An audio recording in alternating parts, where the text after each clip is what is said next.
Students, welcome to my YouTube channel Chaitanya classes. और आज हम चैतन्य क्लास में स्टार्ट करने जा रहे हैं chapter 8 introduction to trigonometry of class 10। और इसमें समझते हैं ट्रिग्नोमेट्री क्या है और ट्रिग्नोमेट्रिक रेशोज़ क्या है और how to find the trigonometric ratios. तो चलो सबसे पहले क्लियर करते हैं इसका मीनिंग ट्रिग्नोमेट्री का नेक्स्ट पेज पर। ठीक है, देखो trigonometry is consist of 3 parts. Tri, ये आ गया हमारा tri means 3, and gona means sides, and metron means measures. तो क्या हुआ कि किसी ट्राइंगल की 3 साइड्स का और उसके एंगल का जो मेजरमेंट है उसको ही हम ट्रिग्नोमेट्री बोलते हैं। Trigonometry deals with the measurements of sides and angles of a triangle. किसी ट्राइंगल की साइड्स और उसके एंगल का जो मेजरमेंट है वो हम किस में करते हैं? ट्रिग्नोमेट्री में करते हैं। चलिए अब समझते हैं ट्रिग्नोमेट्रिक रेशोज़ क्या हैं। देखो ज़रा समझो यार, ट्रिग्नोमेट्रिक रेशो क्या होती है। ये जो वर्ड लिखा है ट्रिग्नोमेट्रिक रेशो, तो यहाँ पर हम कोई भी एक राइट ट्राइंगल लिया, जैसे हमने of angle A in a right angle triangle ABC ले लेता हूँ मैं यहाँ, क्योंकि हमें A लेना एंगल, तो हमने A यहाँ लिखा, यहाँ B लिखा, यहाँ C, तो हमने B को 90 डिग्री मान लिया और हमने एंगल A को कंसीडर करा। तो जो भी आप एंगल कंसीडर करोगे उसकी ये जो बेस वाली साइड है ये होती है adjacent side of angle A, और इसी को हम हमेशा क्या मानते हैं? फिर बेस मानते हैं। सही है, ध्यान से समझने वाली बात। और जो एंगल जो भी कंसीडर करा है, जैसे हमने यहाँ अब A करा है तो हम A की बातें कर रहे हैं। A की जो अपोजिट साइड है ये हो गई opposite side of angle A। इसे हम हमेशा कंसीडर करते हैं PP माने परपेंडिकुलर, और ये जो साइड है जो 90 डिग्री की अपोजिट होती है ये हमेशा हाइपोटेन्यूज होती है। ठीक है, तो अब हमें ट्रिग्नोमेट्रिक रेशोज़ लेनी है। तो हमारे पास 6 ट्रिग्नोमेट्रिक रेशोज़ हैं, और आप उन 6 ट्रिग्नोमेट्रिक रेशोज़ को ऐसे ही लिखो तो हमें बहुत इजी हो जाता है। जैसे साइन, यहाँ पे हम साइन A निकालें या साइन ऑफ एंगल A निकालें, एक ही बात है, साइन A, और फिर आता है हमारा कॉस A, फिर आता है साइन A, कॉस A के बाद आया टेन A, क्या आया? टेन A के बाद आएगा कॉसेक A, और कॉसेक के बाद सेक A, और सेक A के बाद आता है कॉट A। यदि हम इसे इसी सीक्वेंस में लर्न करें, साइन, कॉस, टेन, कॉसेक, सेक, कॉट, तो बहुत इजी हो जाएगा आपको सब समझने के लिए। तो इसकी एक सिंपल सी ट्रिक है, पंडित बद्री प्रसाद हर हर भोले। तो इसमें कोई पंडित नहीं है, कोई बद्री प्रसाद नहीं है, ये सब क्या है? यहाँ पर P4 परपेंडिकुलर है, B4 बेस है, फिर H4 हाइपोटेन्यूज है। तो इसमें देखें तो सबसे पहली जो रेशो है हमारी क्या आएगी? P/H। यहाँ P माने परपेंडिकुलर, H4 हाइपोटेन्यूज। तो साइन, कॉस, टेन, कॉसेक, सेक, कॉट, यदि इसी सीक्वेंस में आप लर्न कर लेते हो तो इसकी फर्स्ट रेशो बनती है साइन A की रेशो। ठीक है, तो P यानी परपेंडिकुलर, तो हमारे पास परपेंडिकुलर तो यहाँ पर BC है, और H है यहाँ पर AC। ये आ गया BC/AC। अब दूसरा हमें लेना है कॉस A, तो कॉस A आया B/H, ये B और फिर यहाँ H। B माने हमारा बेस है, और बेस हमारा क्या है? AB है, B/H, और H है AC। राइट, फिर आता है हमारा टेन है हमारा P/B, यहाँ P/B, और P हमारे पास BC है, और बेस हमारे पास AB है। ठीक है, ये बात समझ में आई। अब आप समझो थोड़ा सा ध्यान से, जो फोर्थ वाली रेशो है यानी कॉसेक A जो होता है वो हमेशा फर्स्ट का उल्टा होता है, रेसिप्रोकल होता है, यानी कॉसेक A साइन का रेसिप्रोकल है। तो क्या लिखना है हमें? साइन का रेसिप्रोकल। या तो आप इसको पूरा ऐसे चेंज कर दो नेक्स्ट 3 के लिए, HB/P, यानी पंडित बद्री प्रसाद और हर बोले को उल्टा कर दीजिए। तो हमारे पास जो कॉसेक आएगा, पर हम ऐसे सीखे तो ज़्यादा बढ़िया है, ये आया किसका उल्टा? H/P, साइन का उल्टा। तो h था हमारे पास AC और P था BC, राइट। अब जो sec है वो हमेशा cos का उल्टा होता है, इसका उल्टा। तो sec आया cos का उल्टा यानी h अपॉन b और AC अपॉन b बेस हमारे पास आ गया क्या, AB। इसके बाद आते हैं हम किस पे, cot A पे।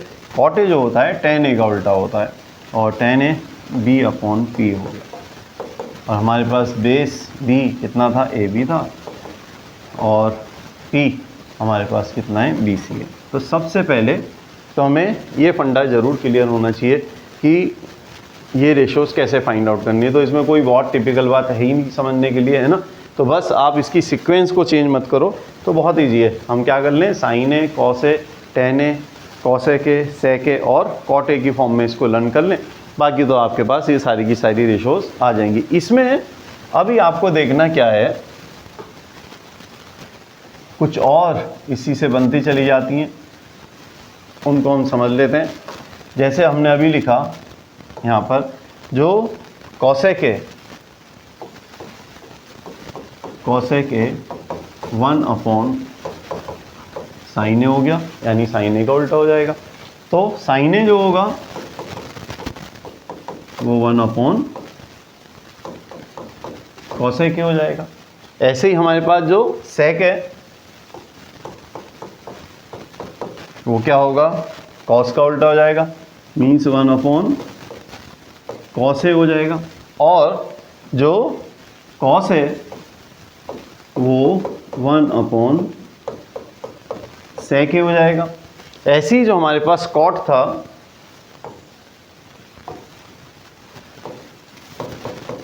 कॉट ए होगा 1 अपॉन टेन ए, और जो टेन ए है वो हो जाएगा 1 अपॉन कॉट ए। तो हमारे पास cot A 1 upon tan A और tan A 1 upon cot A. It means कि भाई जब कॉसेक ए साइन ए का रेसिप्रोकल है तो साइन ए किसका रेसिप्रोकल होगा, कॉसेक ए का रेसिप्रोकल होगा। यहाँ तक बात समझ में आई आपको। तो अभी इसके बाद बस आप दो और हमें इसमें फॉर्मूले लिखने, एक तरह से इसकी जो रेशोज़ हैं वो हमने लिखनी है कि, चलो मैं इसे थोड़ा सा रब करता हूँ। आपने ये सब तो नोट कर लिया होगा। देखिए कि हम जो टेन ए है इसको sign A upon cos A भी लिखते हैं, और जो कॉट ए है ये इसी के लिए है, बस इसको इसका रेसिप्रोकल कर दो तो कॉस ए अपॉन साइन ए भी आता है। यदि हम ये सब चीज़ें सीख लें तो हमारे पास फर्स्ट एक्सरसाइज, सेकंड एक्सरसाइज सब में बहुत हेल्प मिलेगी, और हमारी फर्स्ट एक्सरसाइज तो सब इसी के बेस पे हो जाएगी। अब यहाँ तक करने के बाद आपको थोड़ी सी बात और समझनी है कि हमारे को जो मेन समझना है वो है हमारा एंगल, कि हम एंगल कौन सा लेंगे। तो देखो यदि कोई इसमें, ये तो सब हमने किससे रिलेटेड निकाल लिया, ये सब निकाला हमने किससे रिलेटेड, एंगल ए से। अब यदि हमें सब कुछ सी से रिलेटेड निकालना हो तो फिर हम कैसे करें। तो ये सब यदि क्लियर हो गया है तो आप देखो, यदि हमें सी से रिलेटेड निकालना है, मैं इसको हटा देता हूँ सब, और हम एंगल यहाँ पे कंसीडर कर लेंगे। अब किसे, कौन सा, हम करेंगे एंगल सी।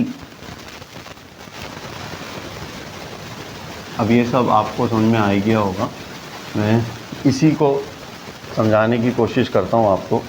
यहाँ आप बी लो, इसे चेंज नहीं करते हैं, यहाँ आप ए ही रखो और यहाँ रखो अब आप सी, जैसे हमारे पास पहले था, है ना, जिससे हमें ए और सी में डिफरेंस समझ में आ जाए।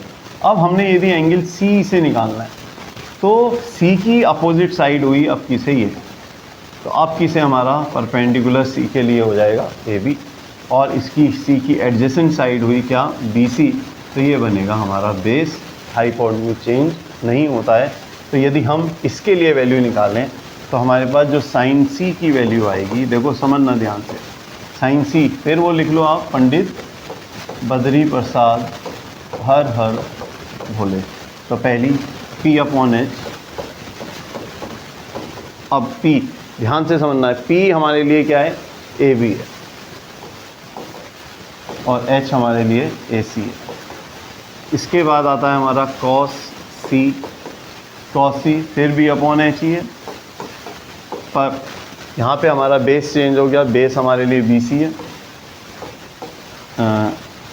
सी एंगल के लिए, और हाइपोटेन्यूज क्या है बेटा, AC है। फिर आते हैं हम tan पर, tan C के लिए P/B हो गया, और PAB हो गया, और बेस हमारे पास BC हो गया। इसके बाद आता है हमारा कोसेक C होगा हमारा H/P, और H तो हमारा AC था, और P हमारे पास AB था। कोसेक के बाद आते हैं हम सेक C पर, और सेक कॉस का उल्टा होता है ये वाले का, तो यहाँ हमने लिख लिया H/B, और H है AC और B है BC, और लास्ट में हमारे पास बचता है कॉट C, और कॉट C tan का उल्टा है B/P, तो बेस है हमारे पास AB, और सॉरी हाँ बेस है, गलत हुआ देखो, बेस है हमारे पास, ठीक करते हैं इसको, बेस है हमारे पास BC और परपेंडिकुलर है AB। तो आपको बस मेन ध्यान देना है कि कौन सा हमने एंगल कंसीडर करा है। जो भी हम एंगल मानेंगे उसकी जो अपोजिट साइड है वो हमेशा परपेंडिकुलर, और जो उसकी एडजेसेंट साइड है वो हमेशा बेस। Is it clear?